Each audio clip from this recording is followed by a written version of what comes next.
Welcome to another edition of Jazzy Jeff's Trading Card Review Series. I'm Jazzy Jeff. These are trading cards. Let's review. So once again, holy mackerel, it has been a while. I do admit it has been a little while since I've done one of these. And although this is not my first trading card radio, do excuse me if I am a bit rusty. It has been definitely a little while since doing trading card video. So thank you everyone for bearing with me. But yes, I told you there would be more episodes. I do apologize. It has taken me this long to do more. But I appreciate you guys giving me the support that you wanted this series back. So, anyway, I got a lot of stuff to cover in this episode, so I'm just going to jump right into it. So, first up, I have a reminder here. I feel like a complete asshole. I completely forgot to give a shout out to two of my oldest and greatest fans. And when I say oldest, I don't mean by age. I mean by the longest tenured fans. You guys have been with me from the very, very beginning.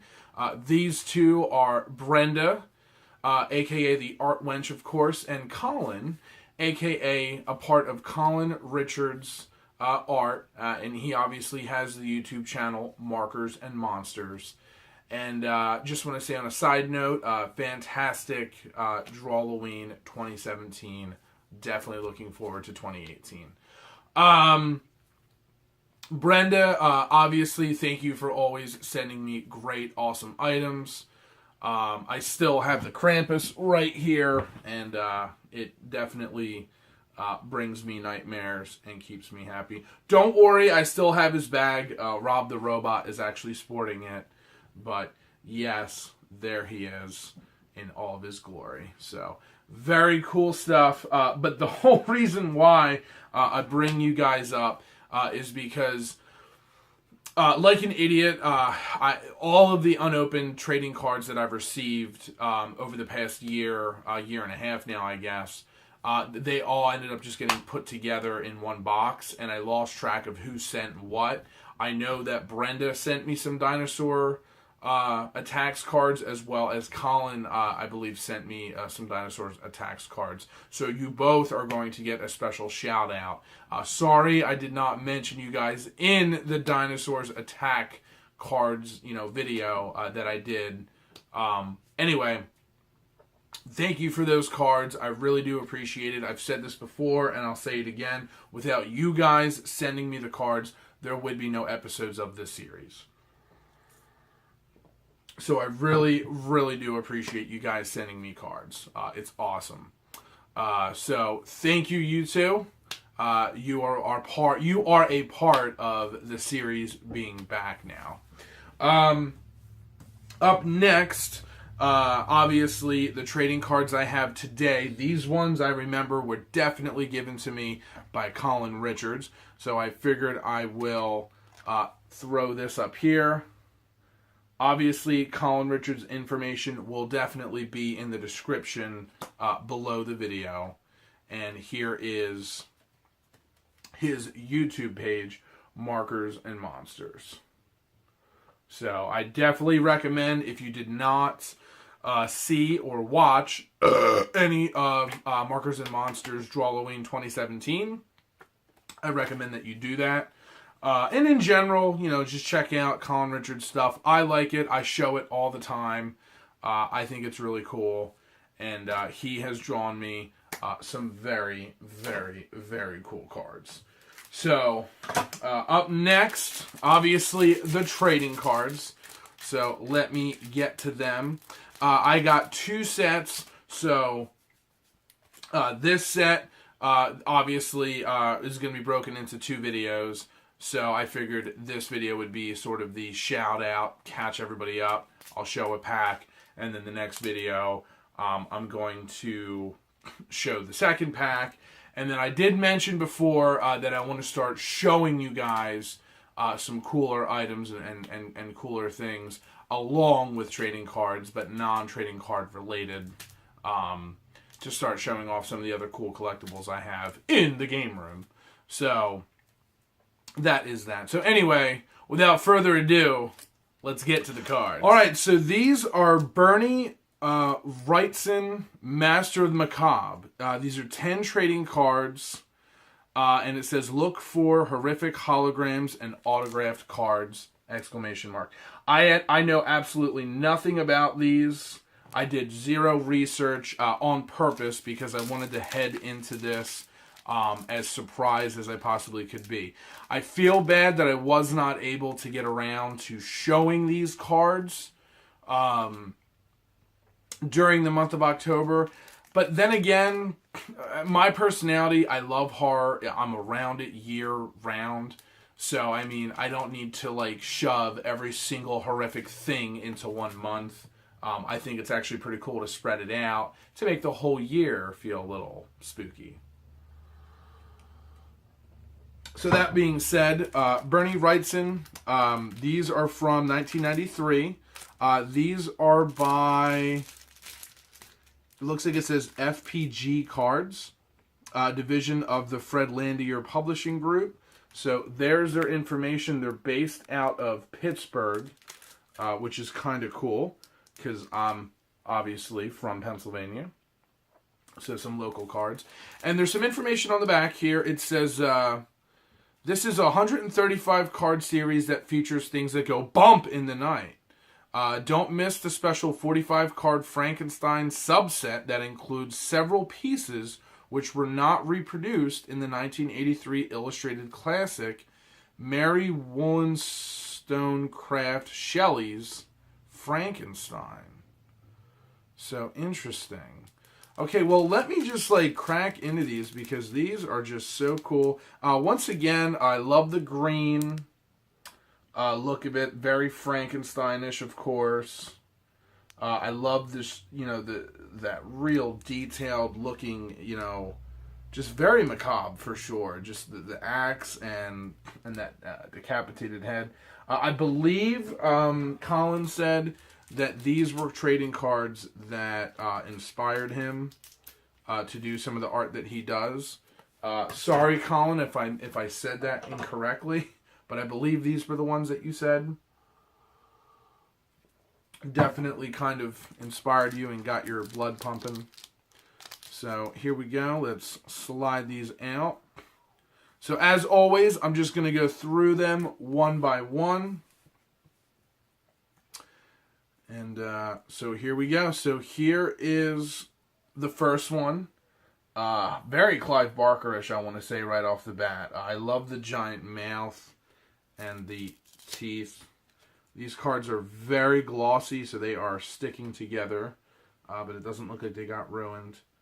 And then on the back, it says a little information about the card. I'm not going to read everything because, you know, as per usual, we could be here a while. But if you guys have any questions about any of the individual cards, I can answer them in the comments below. So this is Technicolor Yawn number 60. So yes, that zombie-looking guy is definitely yawning. So that is very, very horrific indeed. That's cool. All right, here is the next one. Man, these cards are like really sticking together. Okay. This one is Mask of the Red Death. So that is pretty damn neat. There's so much detail in these cards. I feel bad because I don't think my camera's really going to truly capture these. So hopefully you guys kind of make out some of these. Wow. Wow, this one is like absolutely phenomenal. Oh my God. Colin, thank you for sending these. I'm loving these cards. The Cask of Amontillado. Hopefully I'm saying these names correctly. So this is from Poe. Yeah, I think some of these are like Poe stories, if I'm not mistaken. So this is number 33. The last card was number 32. So here is 33. Look at that. Look at that. That is amazing. I mean, it is so 90s. Like, a lot of people didn't like artwork in the 90s because they said a lot of it looked similar, it looked the same. Which to a certain extent it did. I mean, a lot of people kind of did the whole Venom, Spawn, Carnage type of, animation. But at least in the comic book and trading card industry. But, like, I don't know, man. Like, this is different, and it has so much more just detail and color. Like, color really popped in the 90s, I will say. Like, color wasn't the best in the past. Like, there was some amazing artwork, don't get me wrong, but the way that they colored things in the 90s, I think they just found a better way to do it. This one is Vitris and Hajamar or Jalamar. Oh, man. I'm totally massacring these names, but here's number 83, of course. Man, this is just so cool. This is wild. Like, this is absolutely wild. So, wow. Wow, this, I think, is my favorite one so far. This is like, holy shit. The Lazarus Syndrome. Texture experiment with sponges, tails, and steel wool. Oh, maybe it tells you what he used. Oh, wow, this is number 1. This is the number 1 card, so that's pretty awesome. That's really awesome.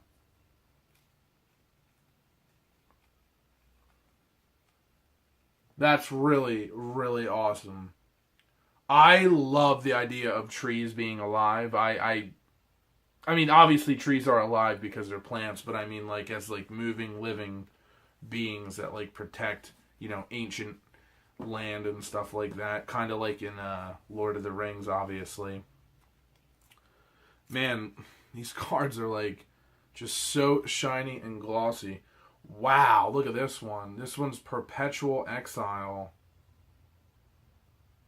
Huh. Interesting. This is F23. Some of these, like, he writes about his illustration and what it meant to him and the emotion behind it. So, this, that kind of reminds me of the Alvin Schwartz Scary Stories black and white pencil drawings. Just so beautiful, just so detailed. I mean, like I said, guys, I'm not doing these cards enough justice. And also on the back of the cards, well, I guess I'll show you at the very end because they're mostly the same for the back. So let me finish these up. So, all right, there's down to 2 cards here. Oh, wow. Man, every time the last one's like insane. My imagination was busy. So I'll try my best to see if you guys are able to see that.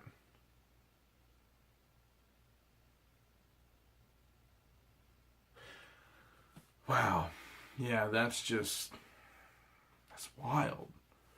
That is so wild. And then finally,